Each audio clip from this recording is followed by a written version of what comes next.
Om Shanti.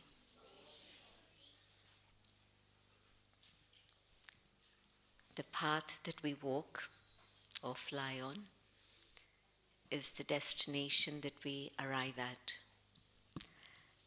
I was struck by this very, very strongly when peace activists at one time used to say to me, "We have to fight for peace." Is that possible? If the journey is the journey of fighting, I can't come to the destination of peace. And so the journey has to be one in which there's non-violence and peace. Then the destination can also be of peace.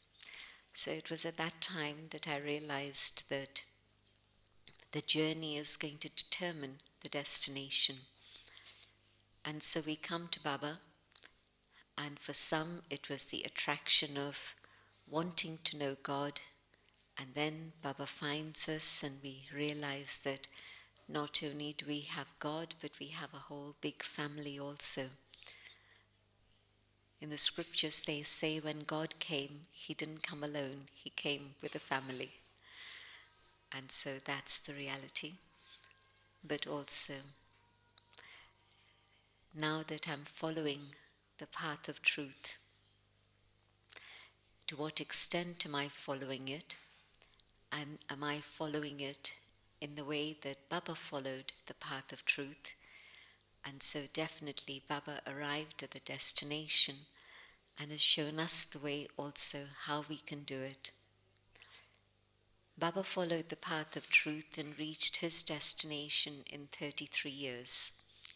From the time that he started his journey in 1936, the journey of the search was, of course, lifetime till then, 60 years. But from the time that Shiv Baba picked him up to the time that he flew away in the Karmatit stage, that was a journey of 33 years. Some of us here in this hall have been on the journey longer. Some nearly that time, some a lot less. So I know that it's very individual and very different. But we don't have the same amount of time that others did. The time that we have now is very restricted. Do you agree with that? We don't have a lot of time anymore. And so I can't say, it's okay, I'll go at my own pace and slowly, slowly I'll finally get there. I don't think that's valid at this point. I think that circumstances in the drama are revealing that everything is getting more and more heated. And given that situation of not just global warming, but also the heat of the politicians, that becomes more and more intense. The political situation everywhere is very delicate. And so given all of these things, who knows what tomorrow will bring? But also for each one individually. How long is this physical chariot going to accompany me? I've no idea. And so is it possible for me to gauge how long it's going to take me to reach that destination of total truth? I'm moving in that direction, but what is the speed with which I'm moving? Am I moving so quickly that I know that very soon I'll get there? Or am I moving slowly, slowly, a bit, a little bit more? And the thing that strikes me is that it's not just one subject that I have to give attention to, but it's actually 3 subjects, not 4. No, I don't think so. I think we have to give attention to 3 subjects. And yes, we are studying Gyan every day. That's the foundation of our life so that we even understand what is the truth. Because through the day, you get influenced by many different people. And it's very easy to move off a little bit of track, just a little bit, and here's what Baba's saying, and here's what I'm now thinking, because of all the different influences that I'm exposed to.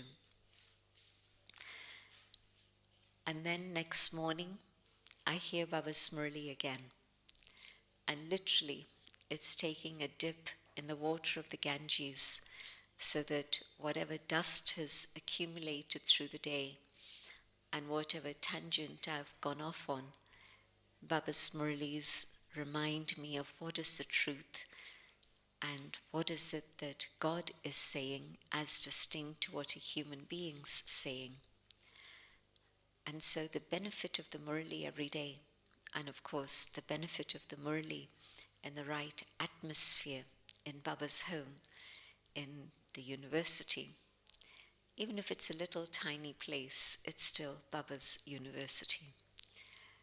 Daddy always shares a story of how she was in this little apartment which was up on the veranda. It wasn't even on the ground floor, but it was up on the veranda, and she had this little apartment, but the landlord had somehow given her permission to have a big board all the way across the front of the building. So a journalist came asking, where is this Brahma Kumaris University? And the university was this tiny little room. And the journalist said, but is this the university? And Daddy said, yes. It's not a question of the size of the place, but it's a question of what is being taught here.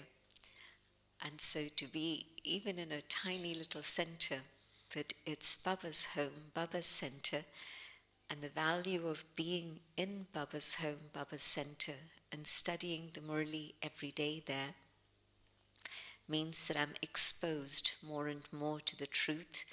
And if there has been a little bit of divergence away from that, then the intellect gets washed away of all the dust it has accumulated. And so again, I'm very clear what is it that Baba is saying and what is it that the directions of God are for my life. And so the three subjects, yes, firstly, of course, Gyan. And then secondly, of course, yoga. If we are reading all the Murlis in recent times, the emphasis is on yoga, yoga, yoga. And yes, if I want to change from walking to running and flying, then it has to be focus on using knowledge in a way that's enabling me to have good yoga with God. And the third subject is the practical application of the things that I'm learning in my life, my dharana. I don't have to think too much about service, the fourth subject. Why? Because if the first three are accurate, then the fourth subject is going to fall into place automatically. Anytime we ask people, what is it that brought you to the Brahma Kumaris? It's word of mouth, which means they say, I saw somebody, a friend, a relative, someone in my family who went through a transformation, and I saw their lifestyle, and I decided that this is also what I want for myself. And so they became instruments to bring others to Baba. And so service happens automatically in a very beautiful way, just through the first three subjects. And if I'm not focused on the first three subjects, but on the fourth subject, I'm going to find obstacles that come. And they're not coming so much from outside. Like today, Baba said very clearly, the obstacles that come are the obstacles of my own illusions, the Maya that comes to me. And so the illusions, the negativity. And so it is this that creates the obstacles in service. Imagine a situation in which you are absolutely following Baba's Srimad, Baba's directions, and there was no anger, no greed, no attachment, no ego. Would there be any obstacles. I'm not mentioning lust because as a Brahmin we are following the path of purity. But if you've dealt with all of these negative forces, would there be any obstacles that would come? Even if there's something that's a challenge, if I'm internally clean and clear, those things wouldn't seem to be an obstacle. Whether it's other people's sanskars or whether it's challenges through any other reason that may be coming. And so focus on the first three, and the fourth is going to happen very naturally and very easily. Service will follow you. You don't have to chase service. And so following the directions that Baba's giving, attention on the three subjects, and I look at myself and where I am today, and I ask myself the question very deeply, very sincerely, if my destination is absolute truth, which means not just understanding truth. Yes, I need to have removed all the rubbish from here to even be able to understand it properly, but also I need to have gone through a transformation in all my sanskars, not a few of my sanskars. I'm happy that I've changed from where it is I was to where I am today, so that's good. But how much further do I have to go? Have I changed all my sanskars completely so that now it's a total reflection of God's truth? And so how far away am I from that? And am I going to get to my destination in the short time that's remaining just with the basis of walking? Think about it. When you're walking along, what happens? Sometimes there's a stone in the way and you stub your toe and you stop and say, hey, this is painful. I can't walk so fast anymore. And so even a little stone can become a stumbling block. Maybe you're not watching where you're going and there's somebody else who's in your path and you bump into them. And so when I'm walking, there can be many different things that can stop me from going on in the way that I would like to. And so I ask myself, if somebody is an obstacle for me, if I keep walking into this one today and that one tomorrow, what is that telling me? It's telling me, A, that there's something that I haven't looked at inside myself, and this is why I knock into this one, I knock into that one, or I knock into the other one. But also it's telling me that because I'm walking and I'm not looking exactly where I'm going, then I keep getting stopped along in my journey. If I'm running, that's a bit better than walking, because when you're running, you're more likely to be focused where it is you're heading. When you're walking, maybe you want to hear a little bit of music, you've got things in your ears, you're not totally aware, you're not totally attentive. But if you're running, then usually there's quite a clear focus and you're more concerned about time.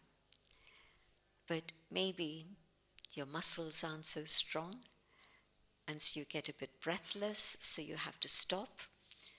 You're not a marathon runner, you're not used to it, and so you were running for a year, and you didn't realize it was going to take another 10, 20 years, and so you ran out of breath, and then you had to stop.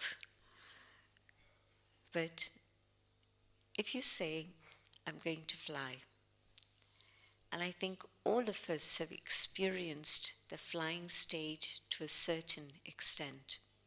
Is there anyone who hasn't experienced the flying stage? Everyone's had that experience. Okay, let me ask the other question. Who has experienced the flying stage? Not everyone. So there are some who didn't put their hands up in the first or the second question. That's okay. But more put up their hands in the second question. So many have experienced the flying stage. And so what does it feel like when you're in the flying stage? In the flying stage, you're up above the ground, you're moving at a very fast speed, you're light, you're easy, you're happy, and the power of love is enabling you to fly. The wings of zeal and enthusiasm are with you, and that's giving you the power with which to be able to fly. And when you're flying, then the little obstacles that were stopping you on the ground, they can't stop you anymore because you're up above. The stones, the pebbles, the other people, all of that is left down below. And of course, when you're walking, then if there's an obstacle that comes, it feels very difficult. How am I going to go beyond this? But if you're up above, then even a huge mountain can come and it won't stop you. You'll be up there. And so it's not a problem for you. Things have been left down below. And of course, the view that you have when you're here, if there's an obstacle in your way, you can't see beyond the obstacle. For when you're up above, then nothing can stop your vision. You can see everything that's going on, the vision of the three aspects of time, the vision of the all-rounder, being able to see everything. And so in the flying stage, really, truly, nothing can stop you. But of course, we've had the experience that we fly, and then after a little while, something happens and we don't fly anymore. And then we have to make effort to again generate the energy to start flying again. And so the trick is not to fly just for a short time, but to get into flight mode and keep moving, keep moving. Today, somebody asked the question, what is it that surprised you on this journey? And my answer is, I hadn't realized, and I was surprised when I saw the depth of my own sanskars. And I'm sure there must have been many other surprises that you've had on your journey. But for me, I hadn't realized how deep sanskars really are. You think you've dealt with it, and then it comes up again. And so it must have been there lurking somewhere. It didn't suddenly appear, but it must have been there already. And so it's just that I hadn't gone deep enough to be able to pull it out completely. And so it was still there. And something happened, and yes, I've been going through different layers, but there's a deeper layer that I hadn't yet reached. And so one of the things that stops me flying is when I again suddenly discover that there's another layer that I have to deal with that I hadn't anticipated. And so then the journey at that moment is not so easy. It again becomes something that you're giving attention to sort it out, whether it's your anger or your ego or your attachment. And like Baba says often, until the test comes, you don't really know to what extent you've dealt with something completely. Things are going fine, 1 month, 2 months, maybe even 6 months. But then something happens and you get stuck and you realize that there's another hidden layer of your sanskars that you hadn't understood. You thought you dealt with it and so you were feeling good about it, but there was something else underneath. And in a way we shouldn't be surprised Because just think about how deep are the habits of one birth. How deep are they? Simple example. You're accustomed to living in a comfortable home, and suddenly something happens and you have to leave that comfortable home and move into more basic surroundings. How challenging is that experience? Now, wherever it is you live, hopefully you're all living very comfortably, but wherever it is you are, now suddenly you have to move from there and downsize, and it's not just a little bit of a change, it's quite a big change. It's not so easy to deal with it, whether it's your pride, your honor, your respect, or just space in which to have space for this and this and this and this. And now suddenly you don't have that space for this, this, and this, and this. And so, how would you feel at that moment? Somebody was telling me today that they had to move from a very big space for Baba's house, Baba's center, into a fraction of that space. The other place was on rent, and suddenly they were told they had to vacate. And so then they bought a place for Baba, but it was a tiny place compared to the other space. And yet she felt the students were not happy because they felt restricted, but she herself felt that Baba's given me just enough space for everything. Everything I need to do for myself, for Baba, can all be done here. It's fine. And the result of that acceptance of the drama and that adjustment and the power of faith, she didn't say to Baba, Baba, why has this happened? She said to Baba, it's fine. It's absolutely fine. And 2 years later, they now have this amazingly huge space, 3 times bigger than the original place. And so, in Sangam Yug, many tests come because this is what Sangam Yug is about. For me, Sangam Yug begins as soon as I know the truth, and that applies to each one.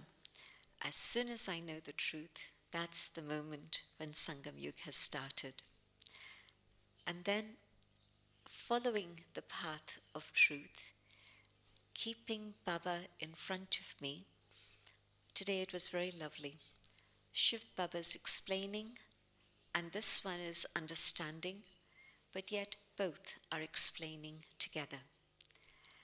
And I didn't comment on this while I was reading the Murli, but I was very aware that practically everything Shiv Baba was explaining, Brahma Baba was also explaining in terms of his own personal experience.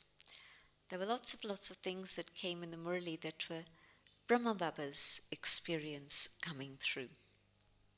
So, although this one is understanding what Shiv Baba's explaining, yet he's also explaining at the same time on the basis of what he is understanding and his own practical experience of what's going on.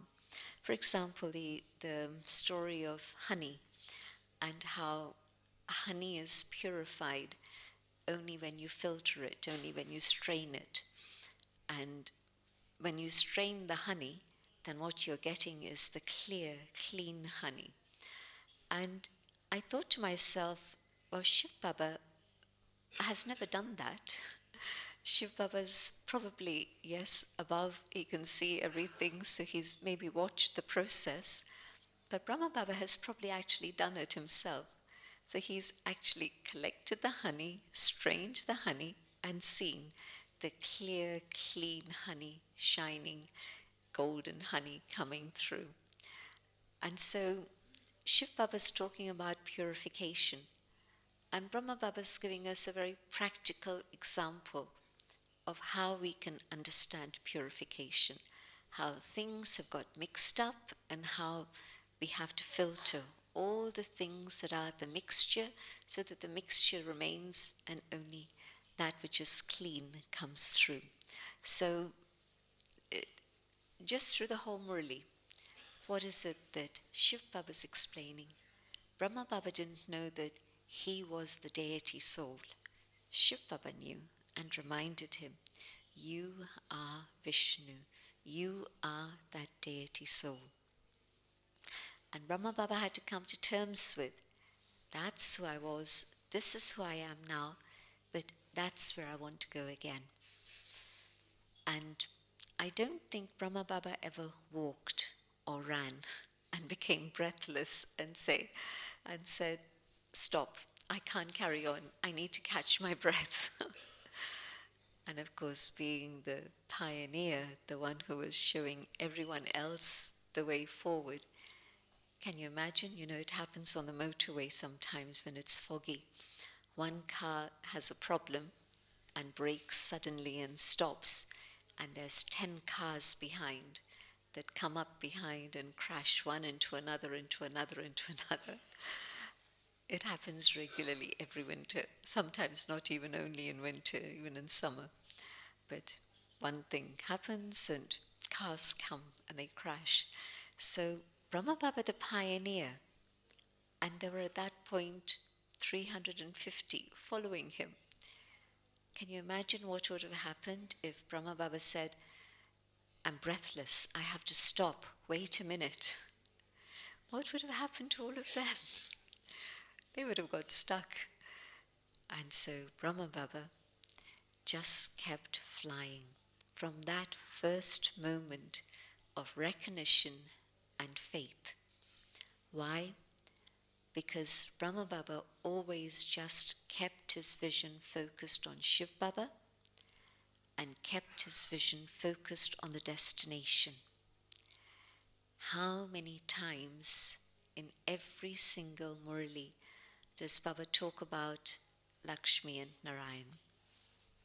Baba would point there many, many times during one Murli. This is what I have to become. And for Baba it wasn't theory. It was a continuous effort. Where am I now? What is that stage? Where am I now? What is that stage? So there was always that attention on the one above and the aim and object. And so if I want to keep flying, then these are the two things I need to do.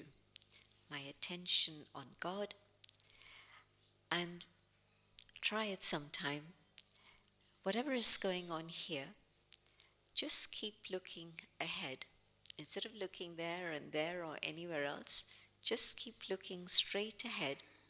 See Baba in front of you and see your destination in front of you. And it will save you a lot of time and effort and energy. You won't get distracted by all the circuses that are going on around you. There are circuses going on out there in the world outside, and I don't want to say there's all horrible things going on. There are horrible things going on, but sometimes it's just a circus. What's going on? It's crazy. And then sometimes you look in the Brahmin family, and what do you see there? Again, you see this sanskars going on all the time, the circus that's going on. And if I stop and stare and watch, I'll really get caught up in it. I won't have the attention on truth and my destination.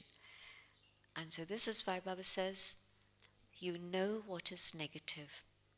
So why are you looking at what is negative and then have to make the effort to erase it from your mind? Don't see evil. Don't see negativity. Hear no evil. Why should I let myself get polluted by stories of this, that, and the other? But most of all, think no evil. See no evil, hear no evil, speak no evil, but think no evil. And all my physical senses are constantly giving me information. They're feeding my mind. And so, unless I'm careful about what it is that's coming in here, all of the things that are seeing, watching, hearing, it's all going to stimulate things in the wrong direction, and I'll get stuck. And so walking means to get distracted by all of these things and to get stuck somewhere or another. And I'm very, very far away from truth. There's a lovely expression that comes in the Murli, and that is, when the soul has truth, it dances. Such the Vito Nach. When there's truth, then you dance. Check yourself. If internally you're not dancing, you're not happy, why? It's not because of this one, this one, this one, or this thing, that thing, and the other thing. That's going to carry on. And if you want to look at all of that and think about all of that and get stuck with it, it's your choice. But if you've decided, my journey is a journey of truth, and Baba has said, don't let yourself see this thing, that thing, and the other thing. Just keep moving straight ahead. And so when I see truth, and I keep my mind filled with Baba's Gyan, I'm going to stay flying, because then that truth is the power that keeps me happy, and the happiness and the lightness keeps me flying. So I'm not going to get distracted by any of those things. Can you imagine if you're a parent and there's a war going on outside and you don't even know if tomorrow your children are going to be fed? What would that do to you? You'd be concerned, you'd be worried, you'd be anxious. And here was Baba. At that time it was 350. Then by the time they came to Abu and the tree had shaken, then by then there were about 300. But they started off with more. And through that period of the partition war, and I think some of you know, certainly in England, because of the connection of India and England, of course, a couple of years ago, when it was the 70-year anniversary of independence, there was a lot of publicity about the partition war. And I don't have time to watch all these things, but from time to time there'd be a 2-minute clip that would come to me and I'd see that. And the scenes were of horror. You know, we hear about the Syrian refugees, we hear about Palestinian refugees, we hear a lot of many different things happening which are all Kali Yuga, they're not nice. But the largest migration ever was at that time of partition on both sides, from here to there, from there to there. And it wasn't smooth and sorted out and everything hunky-dory. It was a mess. It was a real mess. And Shiv Baba knows everything. Shiv Baba told them, just stay in yoga. You don't need any other protection. Even a house where it was only sisters staying, 60 of them, 60 young sisters. And Baba said, the only protection you need is the power of yoga, and sisters would be on sentry duty through the night, and they would want to be on sentry duty. They weren't scared and said, oh, I'd rather not. Somebody else should do it. They were happy. Why? They said, it's giving us time for yoga. Because through the night, you're not going to do other things. But being on sentry duty, you have time to be with Baba, to have yoga. And the power of yoga was so incredible, not a single hair of anyone's head was touched or hurt. Proof the power of yoga can protect you in terms of extreme situations of violence even. But not only that, Brahma Baba was human and he had only started his journey. By the end of his journey, he was karmatit. But at that time, his faith in Shiv Baba and Shiv Baba's directions. Baba has said, stay. You don't need to run. You don't need to go. Stay. But stay in yoga. That's it. Baba didn't give a plan. Do this, do this, do this, do this. Brahma Baba had to work it out. Yes, let the sisters be on sentry duty, all of this. But just think about it. Baba's stage, Brahma Baba's stage. He knew he had to keep his yoga up above.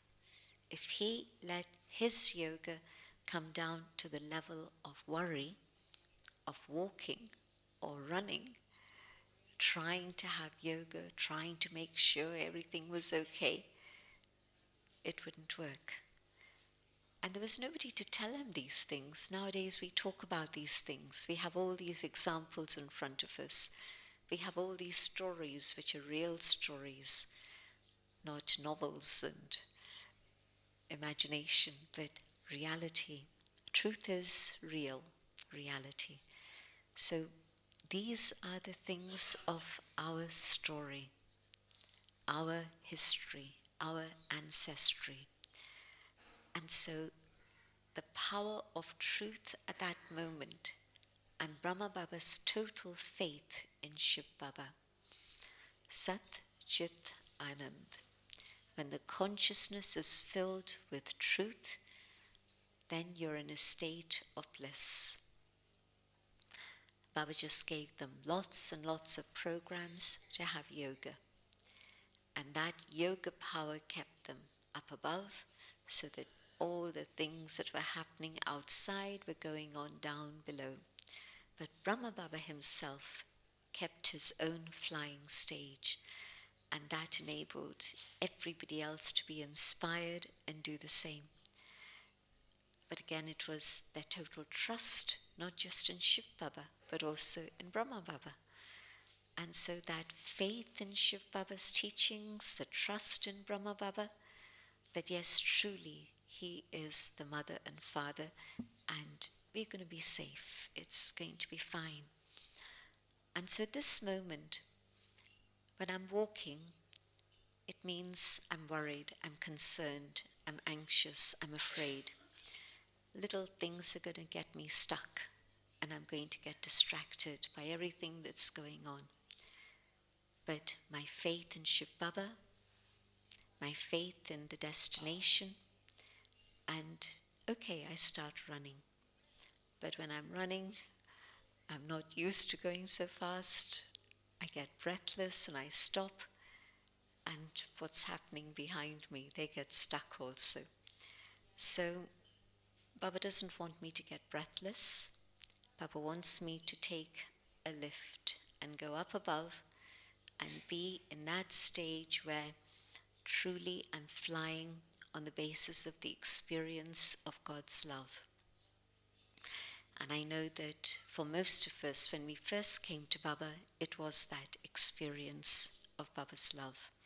And that kept us moving, even though some had to face challenges from family, some had to face challenges from society. In whichever way, nobody had to face the challenges that Brahma Baba and the Dadis had to face, but we all had to face our own things. But to face the demons that are inside and to accept them, that these are the challenges I have to deal with. This is the biggest thing. I'm flying and I see that things are coming up and they're triggering a reaction within me. How do I stay flying?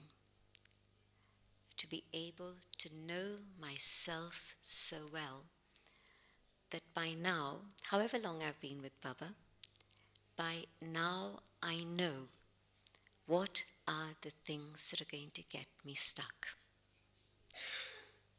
Ask yourself this question. How well do I know myself? The first truth is not even knowing God. The first truth is knowing myself. And I need space for that, but not at the expense of, like Baba was saying, some would say, let me be away from the family, only then I know myself. No, it's when I'm with the family that I can know myself better, and I can gauge how far I've come and how much further I need to go. And so within the family, within the structure of service and the responsibilities that Baba's given me, whether it's family, Lokik family, spiritual family, whatever it is, service of souls out there. But I need time to be able to look at myself, and that means being introverted. It doesn't mean running away from anything. It means while I'm doing what I need to do, especially in the spaces between one thing and the other, let me take the time to look inside. Something's finished. The next thing's about to begin. Can I spend just a moment going inside and checking? Was I soul conscious? Could I have done things differently? Is there a different approach I could have taken? To speak of this is long, but to think about this, it's just walking from here to there. You can do that within that moment if you're aware. And if you quickly do this, as things go on, to take a chart and tick it at the end of the day is actually not so easy, because it won't be a very clear chart. There'll be lots of things that will have happened and you'll have forgotten about them. You'll have forgotten about your own inner experiences also. But something's happening. Okay, something else is going to happen. So in that little tiny space, just go inside and check. What was my response? Could it have been different? And getting to know myself and the root of my own weaknesses deeply means that then I'm going to be able to tackle those things also. If I don't know myself very deeply, that's when I discover another layer and there's a shock and I come down. I'm not able to deal with it. But in the flying stage and in the stage in which I'm being honest with myself, then in that stage I've been looking carefully. And so things are happening and there are reactions that I'm seeing, but I catch those reactions very quickly so that I can turn them around before they become feelings that then need to be expressed in words or actions. And so I don't need to create more karma at this moment. I don't have time to create karma and then have to deal with it. There's no space for that. I need to be able to see it, and as it comes up, to say, okay, finish, gone. And so this is why Baba says, there's never going to be a time when Maya doesn't challenge you. Right until the end. Baba's told us that very clearly. So you can't say to Baba, Baba, can't you tell Maya to stop coming? Baba talks about it in the Sakar Murlis. And you know the response that Baba gives to that moment? Baba gives different responses when children put their questions to Baba. But one response that Baba gives is, but Maya is my sweet daughter. She's my helper. She's helping you to see what's going on. And so Baba's not going to say to Maya, stop coming. Just as Baba calls drama, sweet drama, my daughter drama, in the same way Baba calls Maya, my sweet daughter, she's helping me. And so you have to check and change. And the last one, the biggest one that comes is the ego. Every time when there's a game of snakes and ladders, and that was invented in India, multi thousands of years ago, and the original snakes and ladders was a spiritual snakes and ladders, even though it was in bhakti. All the different vices and the ladders that go up, the different virtues that help you go up, and the snakes, the vices that bring you down. And always the snake that brings you down the fastest when you're very near to perfection. Which one would that be? Ego. Ego. And connected with I is also my. And the my is not so much the attachment to others, but the I and my, so ego and attachment connected together. And so this is why the Gita talks about, I've conquered all attachments, I've finished everything connected with my and mine, and now I have remembrance of one and one alone. And so the ego and attachment, the I and my that come, isn't possessions, isn't people, isn't any of those things. Is the arrogance of my own intellect, the arrogance that says, I know I am right, I know more than others, I know because I have gyan, I know because I have good yoga, my yoga is good. Now, is that being honest with myself, or is it my ego that's speaking? Not an easy line to see the difference. You can see why it is such a challenge, because it can be so easy to say, but of course I have good yoga. Of course I understand Gyan better than most. And surely that's self-respect. Well, is it self-respect or is it ego? And if there's pain and somebody else says, but what about my idea? And I'm not willing to let go of my idea and it's causing me pain to let go, then I know it was my ego. It wasn't Gyan and intoxication of spirituality. It was ego speaking that I know best. So to be able to see that deep sense of I. And when Baba says in the Murli, don't think I'm speaking, always remember it's that one speaking. And then this is why in Bhakti they haven't remembered Brahma Baba. Brahma Baba made sure that his identity wasn't something that would stay fixed in people's minds and hearts. Amazing personality, charismatic personality, and Baba consciously made sure that our attention was focused on one. Which is why I found it very interesting the other day when Baba was talking about the proof of service.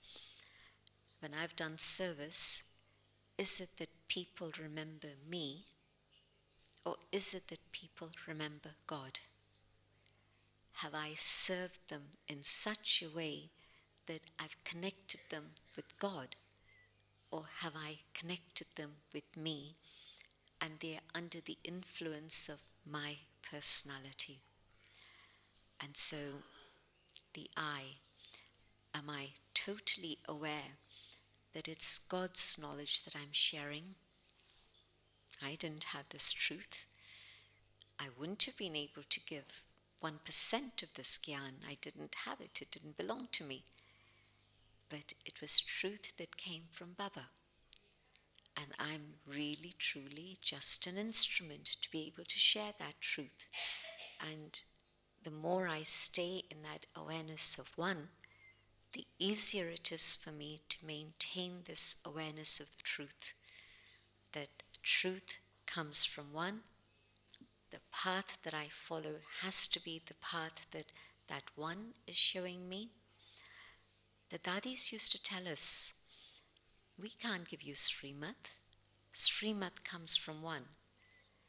And so sometimes when people would say that Dadiji gave this Srimad or Dadiji gave that Srimad, Daddy would say to them, I don't give Srimad to anyone. I take Srimad from Baba. And so it's Baba who's giving us Srimad. And so it's coming from one. And so when I am very, very clear about who I am, how I need to change, who is the truth, what is the path of truth that he's showing me, and I move in that direction, following that path of wisdom, I come to the stage where, yes, truly, that truth is visible through my life. And when I reach that state of total cleanliness and purity, truth and purity go together. In Hindi, the two words are Satyata, Pavitrata. They rhyme together. But with that also is Namrata, humility. And so truth, and the truth will never want to prove itself. I mean, Sunday's Murli was absolutely amazing for the depth that it shared. Truth and coolness, and the proof of coolness is love, and the humility that comes with truth. No arrogance, no ego. So let me see, am I able to keep flying, keep that power of love ignited in such a way that my enthusiasm doesn't ever wane and I don't get stuck by coming down below. Down below, and there'll definitely be things that get you stuck and you won't be able to move forward. And the proof of your flying stage, the truth, you'll be happy, you'll be light, you'll be easy, and others will be inspired to do the same. If you're unhappy, who's going to be inspired? There's enough sorrow in the world already. And so if I'm not happy, nobody's going to want to do the things that I'm suggesting, because what's the result for me? They're watching that. But they see the result of what I'm doing in my life, and they'll say, yes, that's what I want to do also. I want to be happy, I want to be flying, I want to reach that destination of perfect truth. So let's have powerful yoga and take such love from Baba that it lifts us above all the other things that are going on, and we move ahead. Om Shanti.